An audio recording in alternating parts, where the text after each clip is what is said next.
Welcome to Exhale, a Black Woman's Guide to Mental Health. I'm your host, Karen Vaughn, and today's show is about giving grace to ourselves and giving grace to others. And today's guest is Chelsea Reed. Thank you for being here, Miss Chelsea. Thank you for having me. I'm excited to be here. A little nervous, but I'm excited. Oh, no need to be nervous. Just relax on the patio. Okay. You're at your girlfriend's house, and we're just going to chat grace, which we have done so often.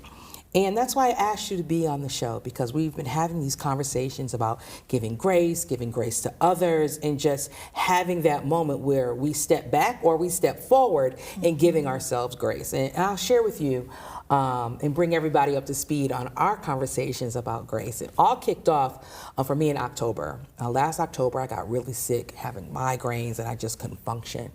And God whispered to me, take everything off your schedule, take a break.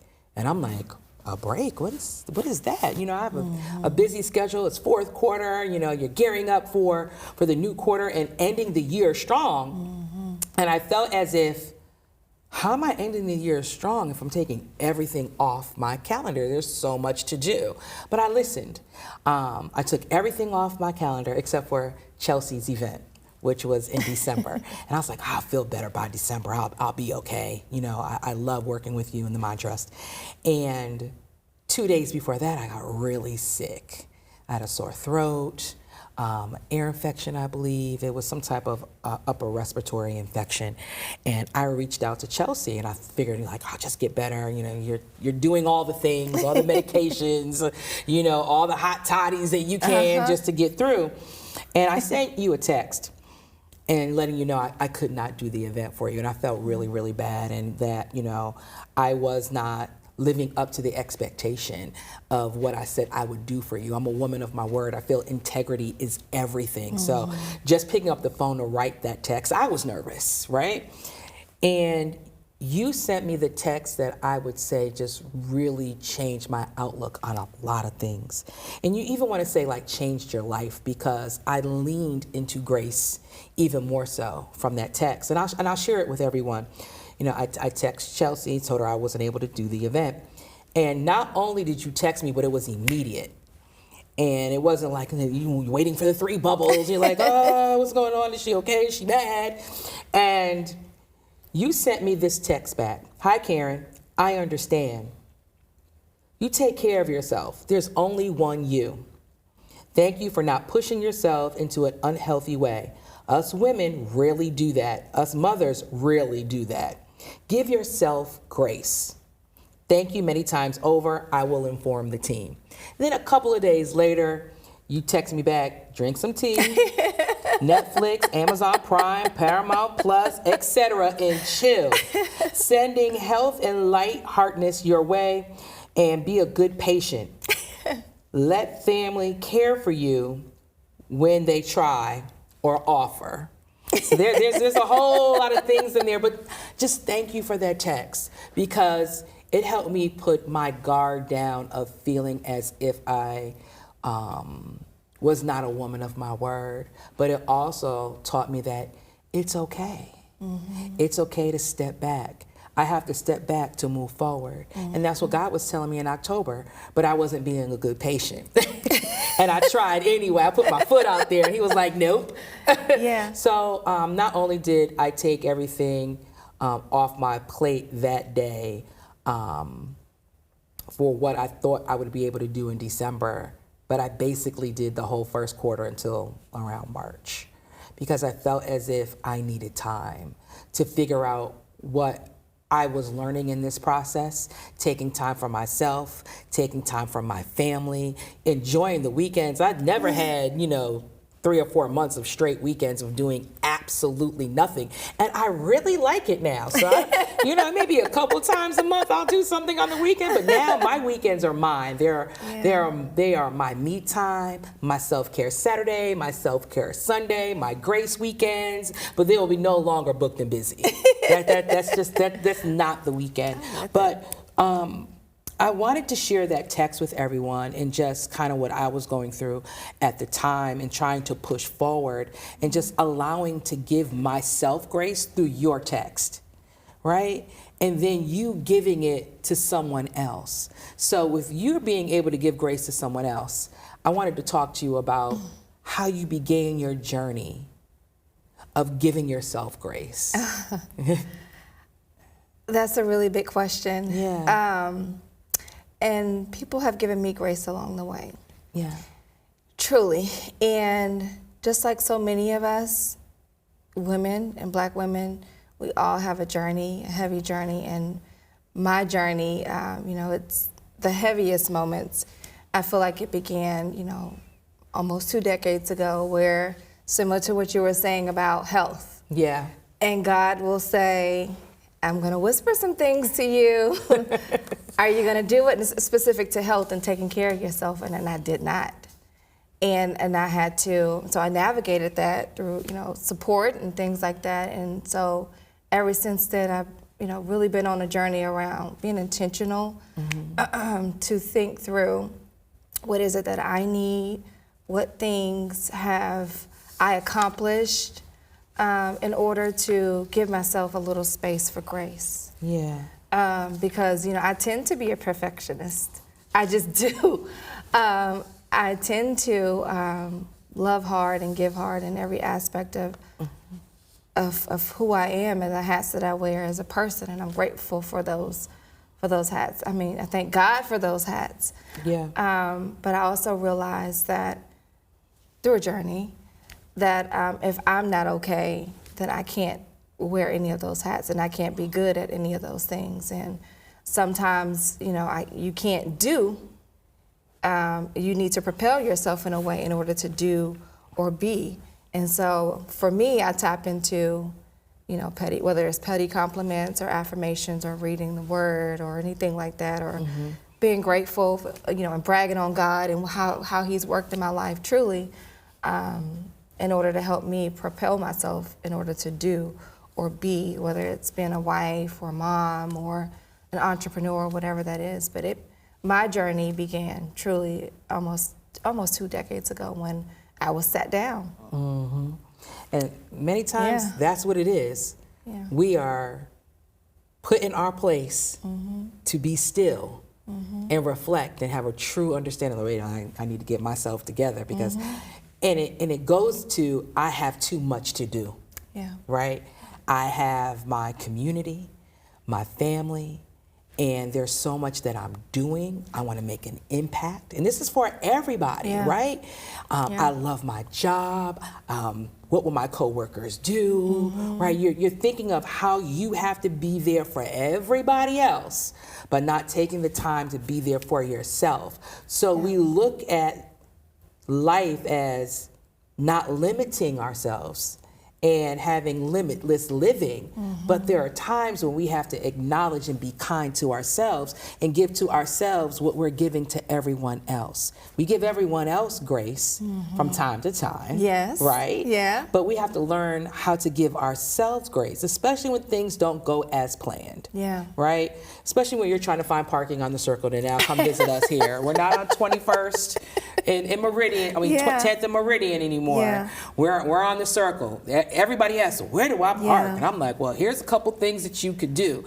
But your time is off by 10, 15 minutes. It takes us a while to get here. So like just driving to work, I now have to give myself grace because there's an extra 15, 20 minutes just to get into the building. And if you don't, that can interrupt your present. Yeah. If you're not giving yourself grace. And so if you think about that, truly. Yeah. If you're so knocked off your rocker because you're a little late, doesn't mean, address, work on it, right? Yeah. But if you're so knocked off, then that can become a domino effect of things. Yeah, it could pivot your day. It really could. And I remember, part of my journey, I am an only child, not from Indiana, though I've been here for quite some time, but not from Indiana. My mother has a large family, and the time frame that I'm referencing, she got really, really sick. And trying to balance, being present for her, being present for where I was professionally, and being present for myself, I wasn't taking the time that I needed. And I'm grateful for that journey, Karen, because, I feel like when I have an opportunity whenever I see it. Sometimes I can be aggressive when it comes to, if I notice someone like not being kind to themselves or going into a moment of just beating themselves up, I will interrupt what they're saying unapologetically and say, wait a minute, is that gonna help you? Yeah. Is that gonna help you get back on it? Because I remember a time when where I did that to myself. You know, no one's perfect, Karen, so I'm not always in a self-grace space or anything like that, but I try to be intentional about it, and especially as a mom now. Yeah. And that honor in realizing that as my son continues to grow, that there will be times that I won't get everything right. And, you know, giving myself some space for that. It's about understanding that we are doing the best where we are in the circumstance that we are in, whether that circumstance is good, bad, or indifferent. There's success and there are challenges. We learn through them all. And one thing that we do learn is giving ourselves grace. Everything is not going to go as planned. And if your life was scripted out on this piece of paper, right? Everybody has their life plan or what they expect. It did not go as planned. Nothing is perfect. But we learn through the lessons. We learn grace through the lessons, I feel, most importantly, because we're able to reflect and give ourselves a moment of what could I have done differently, but then also, what did I do that was great that I want to build upon? But if we just keep going and not taking those moments to breathe, to pause, it's not to stop, but to pause, review, and move forward. And doing that for other people as well, because I'm thanking you today for elevating my grace era. We'll say it like that. This is a grace era for me. I'm glad. Yeah, I'm glad. And, you know, as much as you do so much for us as a community, Karen. I mean, you, for decades. Thank you. I mean, my goodness, you do. And you give so much of yourself. And as, you know, over the years, we have become closer, right? Yeah. But a lot of what I'm speaking to also is from the vantage point of almost outside looking in and seeing that you always have been there. You've always been a present space. You've always been bringing up these topics of discussion and reminding us that as a community, but also as a Black community, that we can and we are resilient, and talking about those hard issues. That alone takes a lot, and a lot of giving. You were there, and being a producer and a program director and all that takes a lot. And hearing all the stories that there are out there and being able to tell those and thinking through, how do I tell this story? How do I tell this story? What stories do I tell? That takes a lot. And so thank you also for the service that you are, because it helps our stories, you know, get out there. It helps, you know, whether it's my son listening to the radio when he's older, and the legacy that you are leaving behind and creating, and, you know, that how the infrastructure that you're a part of, you know, how he'll be impacted by that, whether it's me now and family growing up listening to you and being a part of some of the things that you have, whether it's an event or initiative, you know, inserted into our community. I'm getting chills as I'm talking about it, because you are phenomenal. Thank you, sis. And, you know, truly, and I'm not just saying that, you are phenomenal. And I think sometimes we, in general, don't take time to reflect on, you know, what we've done. Yeah. You know, not in a way to say, okay, I'm done, but just to reflect on what we've done and the effort that you give and how it has, you know, God has a way of working things out. Every time. Every time. Whether we know that we were the pour to make that flower sprout, or if it was one of your pores en route, you know, and the millionth down the road, but all of it, I believe that all of it makes a difference. And so I don't know that often we take time to really pause, right, and to think about our impact in a positive way. And, you know, it goes back to, you just never know how a smile might impact somebody, that stranger. And then when you keep peeling that layer back, and when someone reminds you that you are great, and when someone reminds you to say, hey, you've done something impactful. All that stuff helps. Because I know for me, all of that stuff has helped me on my journey. And I'm ever grateful for all those people who know that they've impacted me and impact me. Yeah. And the strangers who along the way who have reminded me to give myself grace, and who have encouraged my husband or my son. You know, there are times where I can't give myself grace, but my husband will say to me, and he rarely says my name, but he'll say, Chelsea, you know, and I'll give him the eye like, don't say my name. Don't say my name. But he'll say, Chelsea, give yourself some grace. And I have to remember, he'll say, you know, eat your words. Don't you tell people eat their words, eat your words. And I'm grateful for all of that. And I think it's a cycle of kindness that we give to ourselves and like to strangers and people that we know to kind of help us. And then when we have, you know, the professionals in this world who can help us tap into the different tools that we can put in our toolbox, I think all of that stuff can serve as like a complementary, like toolbox of kindness and self-love and grace. Yeah, you know? yeah, no, I like that. And thank you for that. And thank you for all that you do. I look at all of us, and you gave the reference of a flower.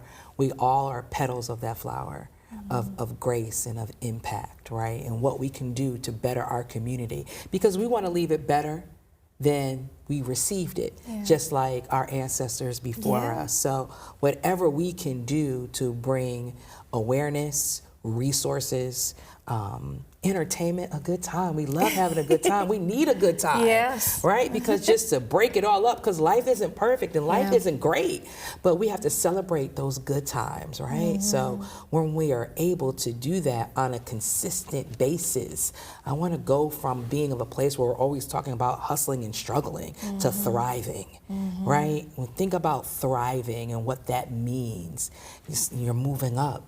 You're feeling good. Life is complete, right? I want to thrive. I don't want to struggle. I don't want to hustle. I don't want to do any of that. I just want to thrive. It just brings a positive spin to it for me, to where I can lean more into that. Pre-Grace era, it was the hustle and bustle. Like, I got to grind. I got to push through. I got to get it done, right?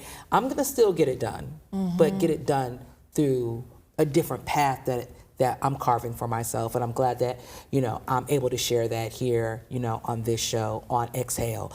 Because you do, when you take grace, you take a moment to exhale, right? And just be still in the beauty of it all, in the chaos of it all. And just really being driven, you know, is great. That's our fuel, right? But in creating grace for ourselves, we have to put some boundaries in place. And that's the hard part. That's the saying no. How do you say no? No is not a word, right? No doesn't exist. But we have to put it in its perspective of creating our boundaries. It's not a hard no, it's a not right now. Right? And how do you create those boundaries to give yourself and to give others and your family grace? That is a great question. It really is. And I think my pre-Grace era, it would have been harder for me to do that. But truly, I try to be intentional about it, and I've had to do that fairly recently. And I had to try to be honest, you know, with everything, and my integrity is important. So whether it's being mindful, specific to what you can take on, and being able to give it your all in a healthy way, or whether it's being present for someone in a way that you can give it your all in a healthy way. And there have been times recently where I've had to say to you know, a friend, a close friend, while encouraging them to look at the different tools that maybe you can put in your toolbox too, in addition to all the love that we can put in there and that you can give, but having to say, but thank God, you know, I'm not the answer. An example, you know, just to give you an example, and I'm being careful with my words on purpose, Karen, because I think it's one of those things. As friends, right? We want to encourage each other, but also remembering that we're not God. Right. And so we can't do it all to turn someone's smile upside down, a frown upside down into a smile. And so realizing, even in a space like that that's my limitation. I can't make you smile. I'm not responsible for making you smile. Yeah. I want to be a part of making you smile, but I'm not responsible for making you smile. And realizing the limitation on that and doing it in a loving way and in a way that protects oneself. I've had to do that, recently. And it's just, I don't know if that really answers your question, but it's, I think for me, it's realizing the space that I have to, my boundaries in order to not deplete myself. Okay. That's so powerful. You don't want to do that. Yeah. Does that make sense at all? Yeah, it does. Like, we do deplete ourselves, but then we realize, wait a minute, I'm on E. I'm not totally depleted. Yeah. And then we seek some type of help, right? Yeah. But I'm also thinking, like, in thinking through this and having that conversation, do you think that expectations may impact our ability to give ourselves grace and the grace that we need? I think it does. I think we all wear so many hats, whether it's a daughter, mother, wife, whatever. I think we wear so many hats, and there are expectations by default that come with those roles, and then there are expectations that we place on ourselves. And I think it's the expectations that we place on ourselves that most times are the most unrealistic. That's been my experience. And so, I give myself a little bit of credit and space and grace because I know that I'm going to give it my all anyway. And so trying to be realistic with the expectations that I place on myself, knowing that I will give it my all, and I probably will go above and beyond. But just trying to not do that, to not be unrealistic. You know the saying, under promise, over deliver. Yeah. So it may sound weird to say, but I try to do that with myself truly as much as possible. And I also want to be careful not to say, make it seem like by saying give yourself grace that we're saying relax, it'll be okay. Because it takes a moment to get there, and there's a lot of things that it takes to get there. But it is, for me, there are a ton of little things that I placed in my toolbox in order to help me, be realistic with expectations that I place on myself.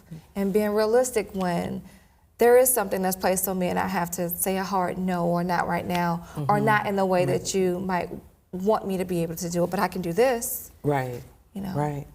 Yeah, when I think about expectations, and especially the expectations that we put on ourselves as Black women, in seeing, our mothers and our grandmothers work extremely hard, and we learned at the kitchen table that you have to be twice as good. You have to be better. And being twice as good puts that in your heart that you're not enough. Yeah. Right?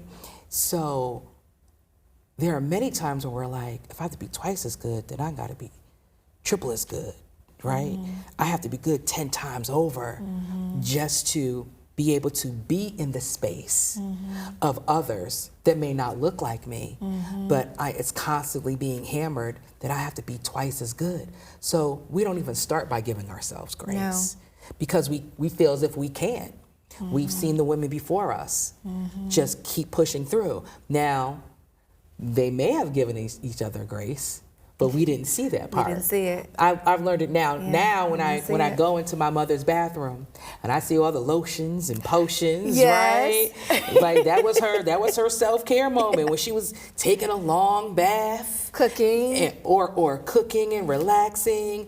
And all her makeup, we didn't have a makeup area. Like all of that was like in the bathroom, right? So her makeup, her lotions, salt scrubs, all of that. So I was like, so Mom, I asked her this about a couple of years ago. So clearly we're both adults now. Yeah.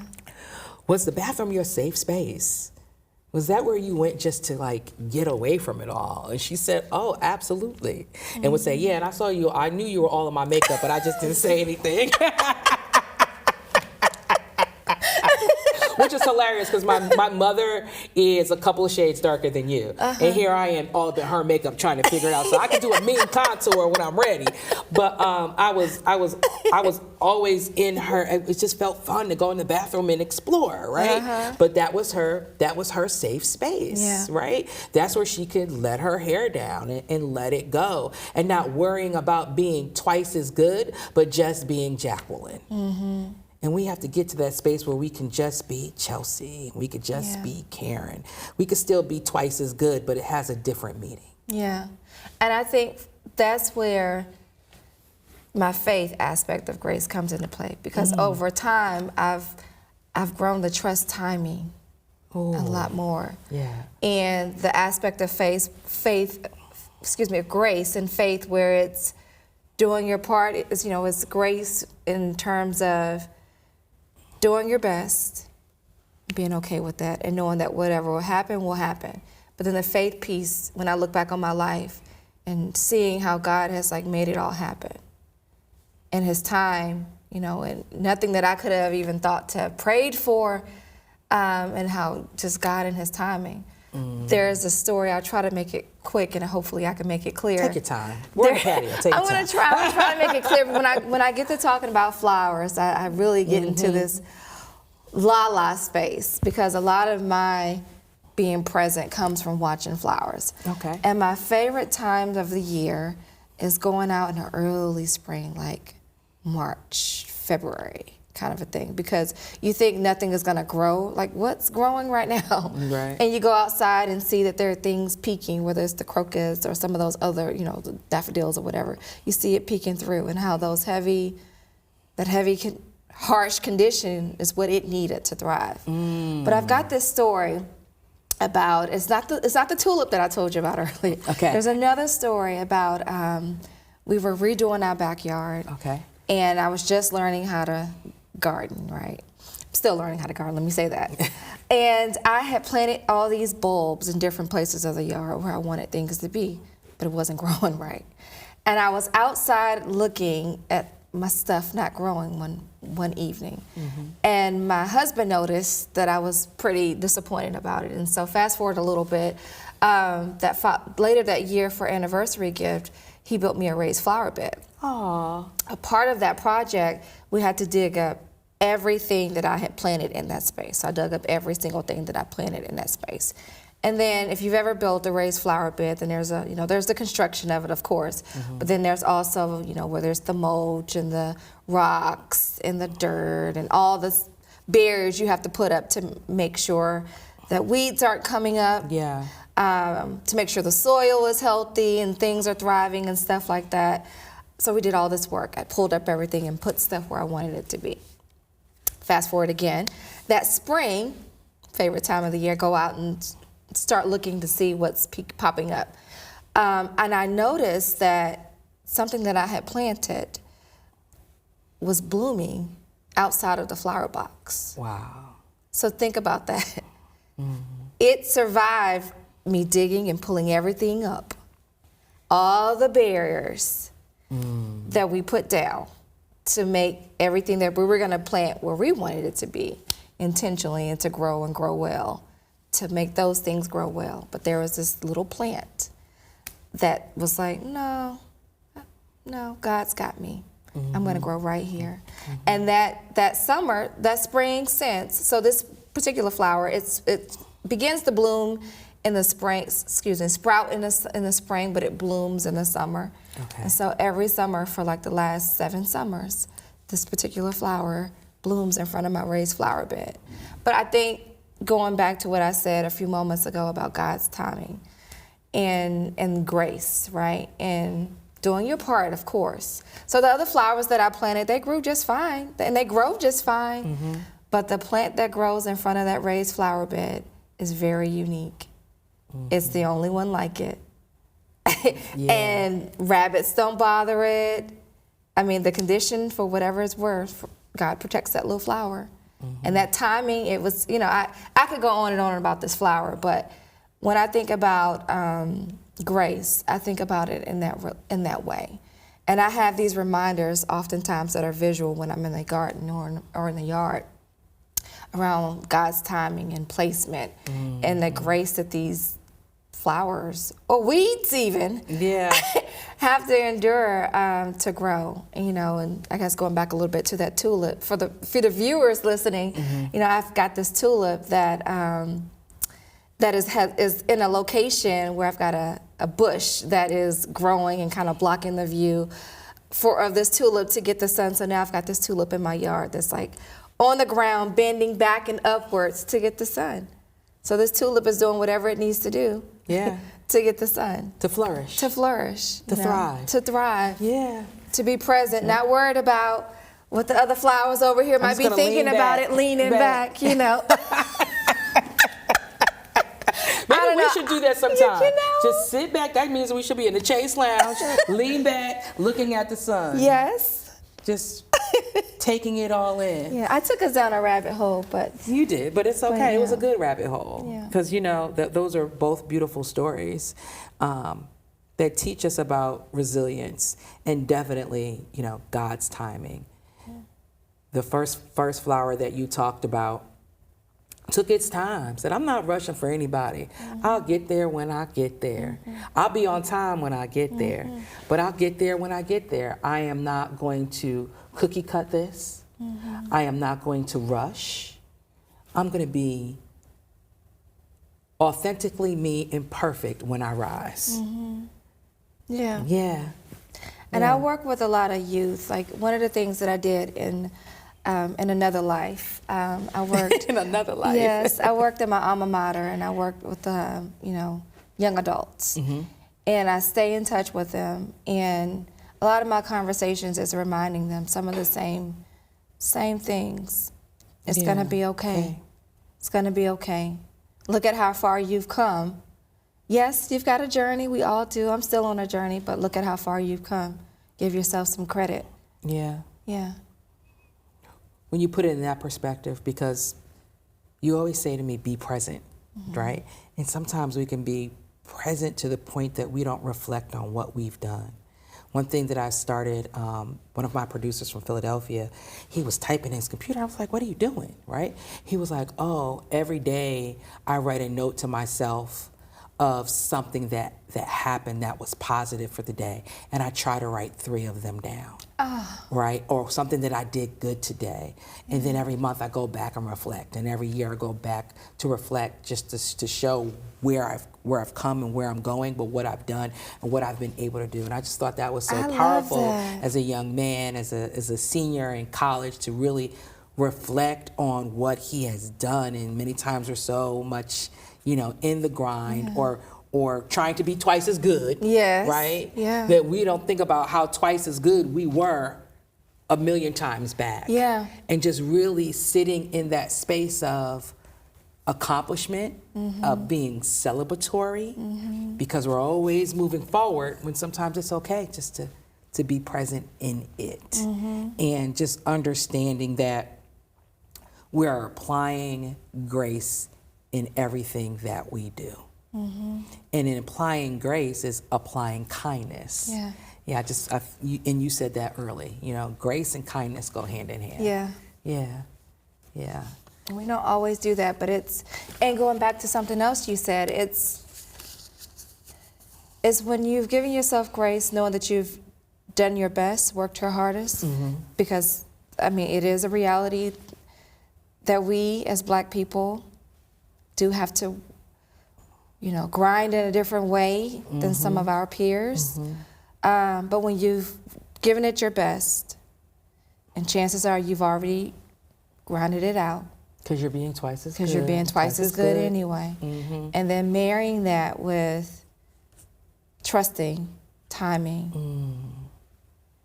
That will also, for me, that has also helped me receive grace and give myself grace. Because I know I've worked hard.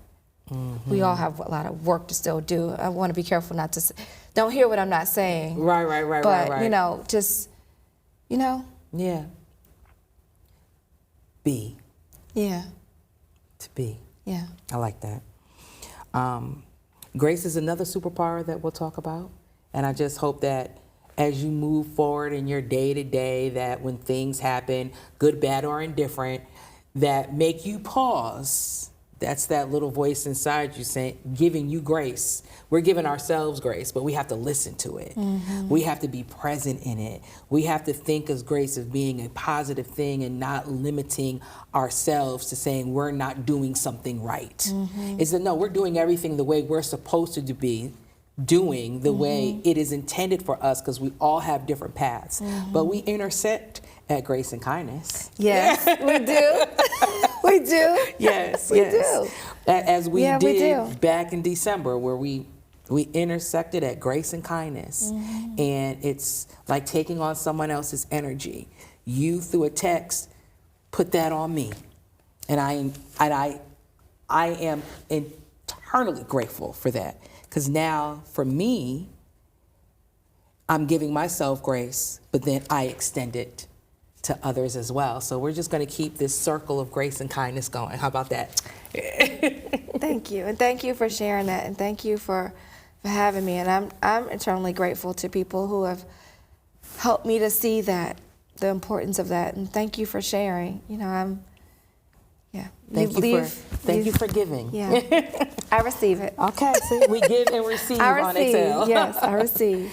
Well, Chelsea, thank you for being with me today. We're going to have you back because there's some other things that we can chat about as well.